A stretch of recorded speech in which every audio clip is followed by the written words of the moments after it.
Characteristic of sales यानी कोशिका की विशेषताएं। कोशिका मतलब हमारे शरीर में क्यों उपयोगी होती है, वो क्या काम करती है कोशिकाएं, उनके बारे में अपन आज पढ़ेंगे।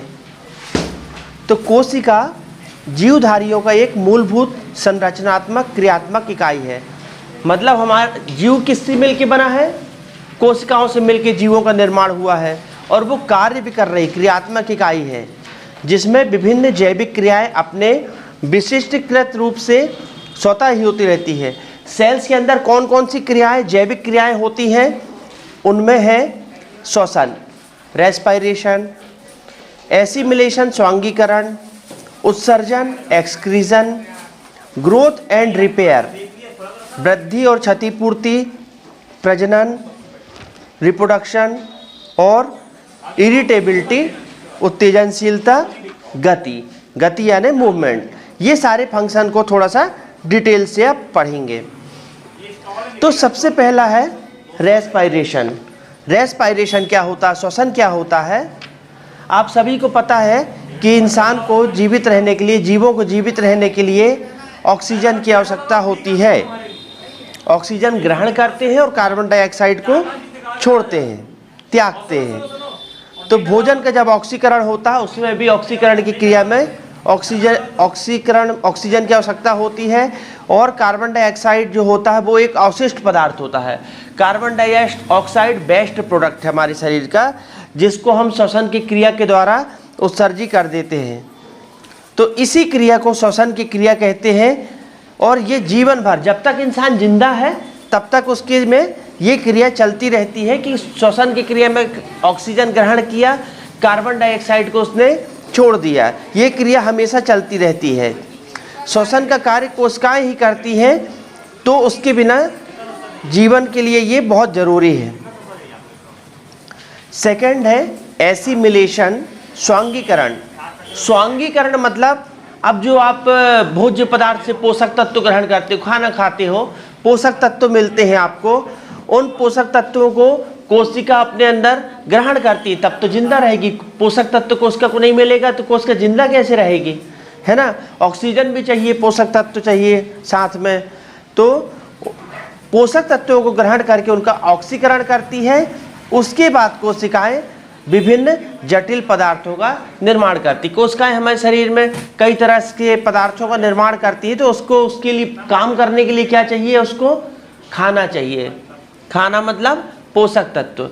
जब पोषक तत्व मिलेगा कोशिका को तब कोशिका काम करेगी, और पोषक तत्व मिलना बंद हो जाएगा तो कोशिका काम नहीं करेगी, है ना, ठीक से काम नहीं करेगी। फिर साइटोप्लाज्म अपने अनुकूल पदार्थों को शीघ्रता से ग्रहण करता है और उसे अपने अनुरूप परिणित कर लेता है। साइटोप्लाज्म में भी परिवर्तन होता है। जब भी मतलब कोशिका चाहती है कि कोई फंक्शनिंग को करना, कोई क्रिया को करना है, तो वो अपने अनुसार क्रिया कर लेता है। पोषक तत्वों का स्वांगीकरण जीवन की सबसे महत्वपूर्ण अनिवार्य क्रिया है। ये बहुत जरूरी क्रिया है, स्वांगीकरण की क्रिया। शरीर की कोशिकाएं अनुकूल पदार्थों को अवशोषित करती हैं, यानी जो कोशिकाएं होती हैं उनके लिए जो जरूरी पदार्थ होता है सिर्फ उनको ग्रहण करती है कोशिकाएं, व्यर्थ पदार्थों को ग्रहण नहीं करती हैं। तो अपने पोषण की व्यवस्था कोशिका स्वयं करती है। मतलब कोशिका को जो पोषक तत्व चाहिए रहते हैं वो अपनी व्यवस्था खुद बना लेती है। तो कैसे बना लेती है, जैसे जैसे अपन खाना खाते हैं तो खाना खाने के बाद क्या होता है कि आपके अमाशय में गया, मुख से चबाया, अमाशय में गया, अमाशय में जाने के बाद जब छोटी आंत में गया, बिलाई की संरचना। बिलाई क्या करती है, पोषक तत्वों को एब्जॉर्ब करती है, अवशोषण करने का कार्य करती है। जैसे ही पोषक तत्व मिले बिलाई उसको ग्रहण कर ली, और पोर्टल वेन क्या करती है, लीवर में जाके पोषक तत्वों को दे देती है। ब्लड सर्कुलेशन में भी पोषक तत्व चले जाते हैं। हृदय हमारे शरीर में पूरा पंपिंग का कार्य करता है।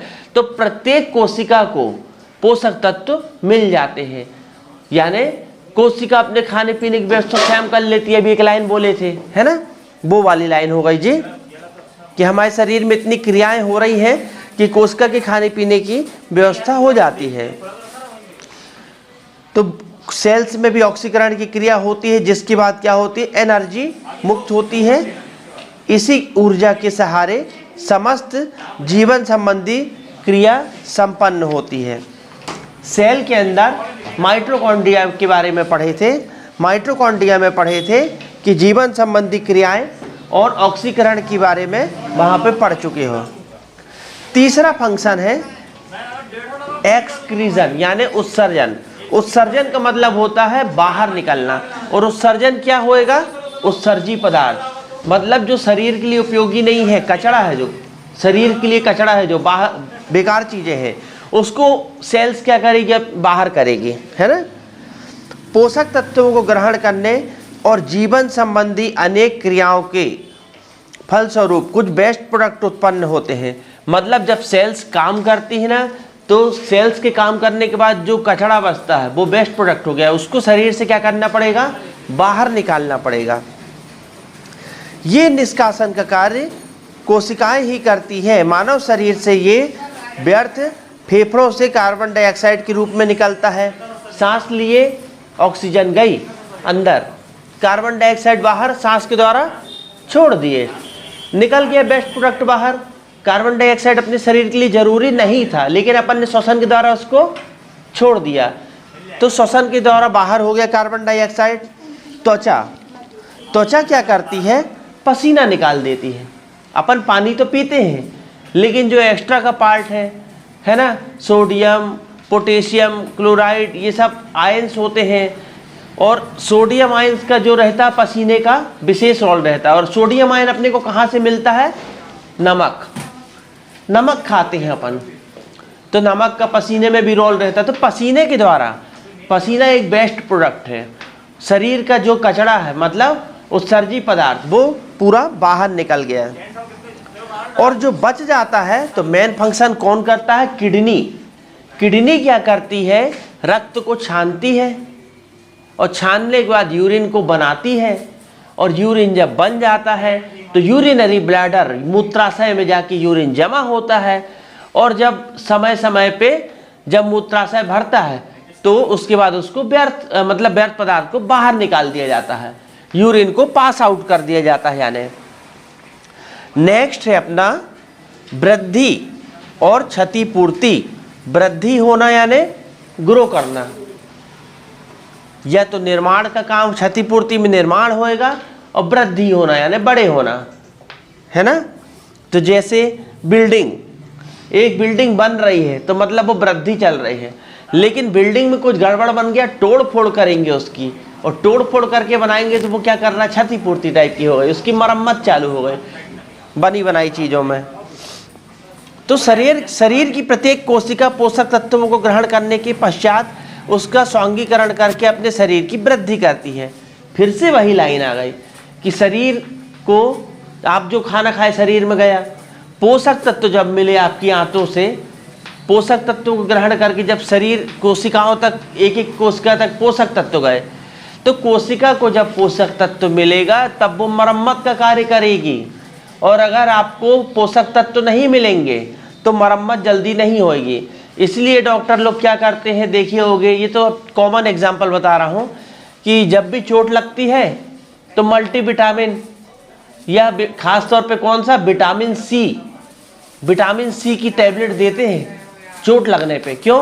क्योंकि इससे क्या होता है, रिकवरी जो होती है, मतलब स्वस्थ होने की जो क्रिया होती है, वो थोड़ा सा तेज हो जाती है। इसीलिए कोशिका को पोषक तत्वों की बहुत ज़्यादा ज़रूरत होती है, इसी से वो क्षतिपूर्ति करती है और इसी से वृद्धि भी करती है। वृद्धि जीवित सृष्टि का एक अनिवार्य गुण है। शरीर की कोशिकाओं के साइटोप्लाज्म में भी वृद्धि की क्षमता होती है। साइटोप्लाज्म द्रव्य की बात कर रहा है, क्योंकि उन्हें रक्त से निरंतर पोषक तत्व मिलते रहते हैं। साइटोप्लाज्म द्रव्य है, चारों तरफ सेल्स बिखरी रहती है, झिल्ली भर का अंतर है, पोषक तत्व साइटोप्लाज्म में आ जाते हैं पार करके दीवारों को। पोषक तत्व में क्या क्या होता है? प्रोटीन, फैट और कार्बोहाइड्रेट। चूंकि शरीर निरंतर क्रियाशील रहता है, इसलिए उसके भागों को निरंतर टूट फूट होती रहती है, जिसको क्षतिपूर्ति साइटोप्लाज्म के द्वारा करता है। जो नॉर्मल अपनी टूट फूट जो होती शरीर में डेली होती है, अपन डेली काम कर रहे हैं, सेल्स की टूट फूट होती है, अपने को पता भी नहीं चलता। और साइटोप्लाज्म क्या कर लेता है, कोशिका की मरम्मत खुद कर लेता है। नेक्स्ट अपना पॉइंट है रिप्रोडक्शन यानी प्रजनन। अपनी ही जाति के जीव को उत्पन्न करना प्राणियों का ये गुण है, यही प्रकृति का नियम है। प्रत्येक कोशिका में प्रजनन अथवा उत्पादन का गुण पाया जाता है। निम्न श्रेणी के जीवों में प्रजनन बहुत ही सरल प्रक्रिया है, जिसमें मदर सेल, कल वाला टॉपिक मदर सेल, दो डॉटर सेल में डिवीजन होता है, दो भाग में विभाजन होता है। उच्च श्रेणी के जीवों में यानी मनुष्यों में, उच्च श्रेणी में मनुष्य आते हैं, उसमें प्रजनन जटिल प्रक्रिया के द्वारा होता है। ये कोशिका विभाजन की बात कर रहा है। कोशिका विभाजन के द्वारा रिप्रोडक्शन हो रहा है। जैसे मान लो आपको कहीं चोट लग जाए, चोट लगने के बाद क्या होएगा, सेल्स अपने आप में द्विगुणन मतलब एक सेल, दो सेल, चार सेल ऐसे विभाजन हो कि क्या होएगा, उस एरिया की मरम्मत होएगी। कोशिका जब तक विभाजित नहीं होएगी तब तक वो आगे बढ़ेगी कैसे। तो दोनों क्रिया एक साथ चल रही है। ऊपर वाली क्रिया कर रहे हो चोट लगने पे वृद्धि वाली, और क्षतिपूर्ति, क्षतिपूर्ति मतलब चोट को भरने के लिए तैयारी। और दूसरी क्रिया क्या कर रहा है, प्रजनन। प्रजनन के अंतर्गत क्या कर रहा है, सेल अपने ही जैसी सेल का निर्माण कर रहा है। क्यों, आपको तो आपका हाथ घिस गया है, यहाँ से खून निकल गया इतना बड़ा, अब यहाँ पे सेल चाहिए होगी कि नहीं, नहीं नई सेल को बनाने के लिए कोशिका को क्या करना पड़ेगा, रिप्रोडक्शन की क्रिया करना पड़ेगा, फिर से नई सेल निर्माण करना पड़ेगा। उत्तेजनशीलता, इरिटेबिलिटी, इरिटेबल एक अपना कॉमन शब्द है आज का। इरिटेबल मतलब चिड़चिड़ापन, कहते हैं ये बहुत इरिटेट है, इरिटेबल चिड़चिड़ा है बहुत, कुछ उसी टाइप से सेल्स भी चिड़चिड़ी होती हैं। समस्त जीवधारी वातावरण उद्दीपन से प्रभावित होते हैं। उद्दीपन मतलब वातावरण का, अभी ठंडी लग रही है, फिर कभी गर्मी लगने लगी, वातावरण के उद्दीपन है ये सब चीज़ें। जीवित कोशिकाओं में उत्तेजनशीलता स्पष्ट रहती है। कोशिकाओं के इसी गुण के कारण बाह्य उद्दीपन के प्रति उत्तेजना महत्वपूर्ण होती है। उत्तेजनशीलता साइटोप्लाज्म का गुण है। ये इरिटेबिलिटी कैसे आती है, उत्तेजनशीलता कैसे आती है, साइटोप्लाज्म से आती है ना। साइटोप्लाज्म एक द्रव्य है, उसको पता चल जाता है, सबसे बाहर होता है ये।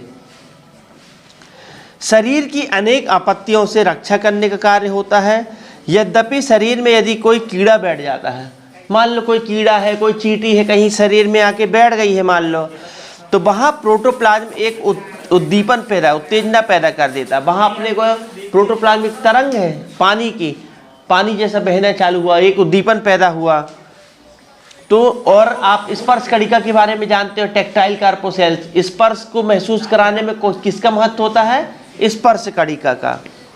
तो जैसे ही आपके शरीर में कीड़ा बैठा तो यहाँ से आदेश ट्रांसफर होके सीधे मस्तिष्क में चला गया, और कौन लेके जाता है, सेंसरी नर्व हमारे इस कंडीशन में मतलब टारगेट ऑर्गन से आदेश को मस्तिष्क तक लेके जाती है।